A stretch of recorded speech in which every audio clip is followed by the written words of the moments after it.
রাদিয়াল্লাহু তাআলা আনহু ওনার কয়েকজন স্ত্রী ছিল। এর ভিতরে একজন স্ত্রী খুব ভালো ছিল, মানে বেশি মহব্বত থাকতো।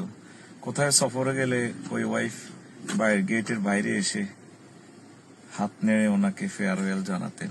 কি ভালোবাসা! পরে অবশ্য সম্পর্কটা টেকেনি, তিনি তালাক দিয়েছেন। আবু বকর রাদিয়াল্লাহু তাআলা আনহু ইন্তেকালের 1 বছর আগেও তিনি বিয়ে করেন আলী রাদিয়াল্লাহু তাআলা আনহুর মেয়েকে, বয়স 10-এর কাছাকাছি। আর আলী রাদিয়াল্লাহু তাআলা আনহুর বয়স তখন 30। তো উনি যখন ইন্তেকাল করেন, আবু বকর রাদিয়াল্লাহু তাআলা আনহু, ওই ওয়াইফের ঘরে মেয়ে ছিল, প্রেগনেন্ট ছিল 6 মাসের। যেদিন রাসূল সাল্লাল্লাহু আলাইহি সাল্লাম ইন্তেকাল করেন, যে রাত, সে রাত আম্মা আয়েশা সিদ্দিকাকে বললেন, মামুনি তুমি থাকো, নবীজিকে কোলে রেখো, আমি সানাফুল দিতে যাচ্ছি, তোমার ছোট্ট আম্মুর সাথে রাত্রি যাপন করব। এ হলো আমাদের বৈবাহিক জীবন। গাজী নজরুল ইসলাম ভাই সাতক্ষীরার ছাইরে সম্মানিত এমপি, একামতে দ্বীনের অতন্দ্র প্রহরী, কোটি কোটি মুসলমানের কলিজা, তাদের স্বামী স্ত্রীর ভিডিওটা ভাইরাল করে কি শান্তিটা পেলেন। আর মিডিয়া এমন ভাবে লিখতেছে যেন মাস্তি মারতেছে আর কি। শোনেন, হে মুসলমান ভাই বোন, একদিন রবের সামনে আপনাদেরকে হাজির হতে হবে। ইয়াউমা তুবলা সারাইরু ফামা আলাহু মিন কুওয়াতিন ওয়ালা নাসির।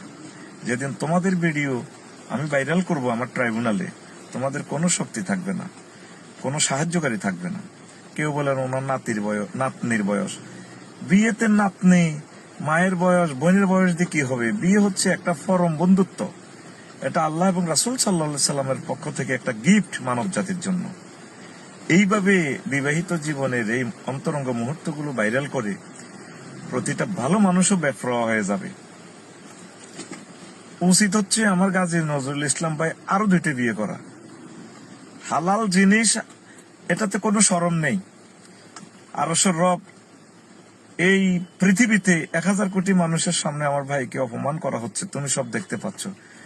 এর উসিলা আমার ভাইয়ের সব গুনাহ খাতা মাফ করে দাও, তাকে হায়াতে তাইয়্যিবা দাও, তার বংশ মর্যাদা কিয়ামত পর্যন্ত তুমি রাখো। তিনি একামতে দ্বীনের অতন্দ্র প্রহরী। আমি তার উজ্জ্বল ভবিষ্যৎ কামনা করি। বিভ্রান্ত হওয়ার কোনো যুক্তিকতা নেই। ভিডিও যেভাবে ভাইরাল হইতে থাক। এগুলো যারা করতেছ, রবের সামনে একদিন তোমাদেরকে জবাব দিতে হবে। আসসালামু আলাইকুম ওয়া রাহমাতুল্লাহি ওয়া বারাকাতুহু।